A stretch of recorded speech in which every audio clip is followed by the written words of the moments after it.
नेता पर भरोसा टूट जाएगा।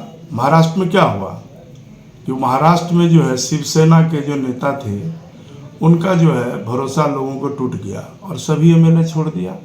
उसी तर्ज पर बहुत दिन आता तय नहीं चलने वाला है। तो आने वाला दिन में नीतीश जी का रवैया से मुझे लगता है कि उनके साथ कोई एमएलए और कोई एमपी नहीं रहेगा। वो उनको छोड़ के अलग अलग पार्टियों में और बीजेपी में ही आएगा। कि मैंने यह बातें इसलिए कहा कि नीतीश जी का जो रवैया रहा है, अब बिहार की जनता तो उससे बदल ही गई है और नीतीश जी समाधान यात्रा में निकले हैं और 15 से 17 साल उनका होने जा रहा है। अभी तक वो समाधान नहीं कर सके तो क्या और 15 साल मौका चाहिए उनको क्या? तो निश्चित रूप से पहले तो बीजेपी के साथ वो धोखाधड़ी किया, फिर लालू जी के साथ किया, अब फिर दोबारा बीजेपी के साथ वो धोखा करके जनादेश तो नीतीश जी को दिया था हम लोगों को, सब मिलके बीजेपी जेडीयू को। तो जनादेश के साथ खिलवाड़ करने वाले आदमी का क्या असर होता है? और दूसरी बात, वो अभी तुरंत बोले थे कि अब जेडीयू जो है हम मुख्यमंत्री नहीं रहेंगे, जेडीयू का मुख्यमंत्री नहीं रहेगा, अब आने वाला दिन में बिहार के मुख्यमंत्री तेजस्वी होंगे। तो क्या नीतीश जी के फरमान जारी करने पर उनका सारे एमपी एमएलए चला जाएगा? कभी नहीं जाएगा। इसलिए मैंने कहा कि आने वाला दिन में नीतीश जी अकेले रह जाएंगे। उसके जितने एमएलए हैं, जितने एमपी हैं, वह उनसे उब चुका है, वह अफसर का राज बना दिया है। कोई एमएलए एमपी का बात सुनते हैं नीतीश जी? आज तक सुना है किसी का? नीतीश का राज, आप जनता के बीच जाइए, अफसर का राज ये आम पब्लिक बोलती है। तो बिहार की जनता सब समझ रही है, बिहार में लॉ एंड ऑर्डर नहीं है, कुव्यवस्था है, शासन प्रशासन उसका अंकुश में नहीं है, खुलेआम क्राइम हो रहा है, डकैती अपहरण सब शुरू हो गया। अभी कुर्सा का टर्म हो गया, डकैती हो रहा था, आज तक कोई उद्भेद नहीं हुआ।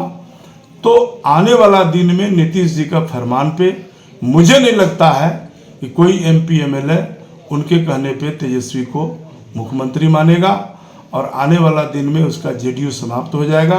अब जेडीयू इतिहास बन के रह जाएगा। संक्रांति के बाद महाराष्ट्र लोगों को भरोसा टूट गया, उसका एमपी एमएलए कोई भरोसा नहीं उस पर। हाँ, पूछे ना। क्या बिहार भी जो है महाराष्ट्र के तर्ज पे जो यहाँ पे होगा खेला बेला?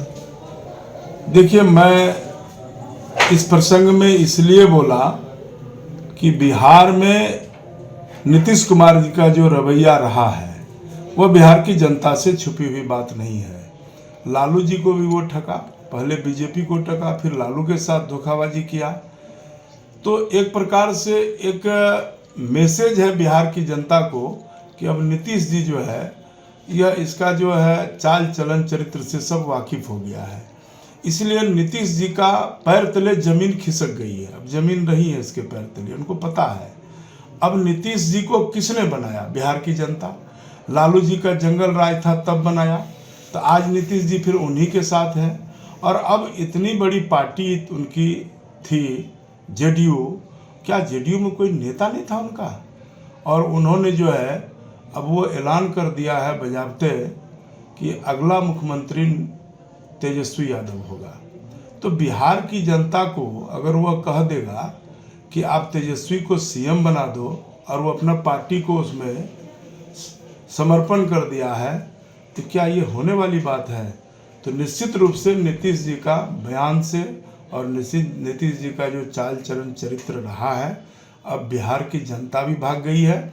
और आने वाला दिन में मुझे नहीं लगता है कि कोई एमपी एमएलए उनके साथ रहेगा, क्योंकि गलत लोगों के साथ गलत पार्टी में वो चला गया है और उनके जाने से इनका परिणाम बुरा आएगा। आने वाला दिन में निश्चित रूप से बिहार की जनता और बिहार का नेता जितना उनके पार्टी के लोग हैं वो सब उनको छोड़ देगा।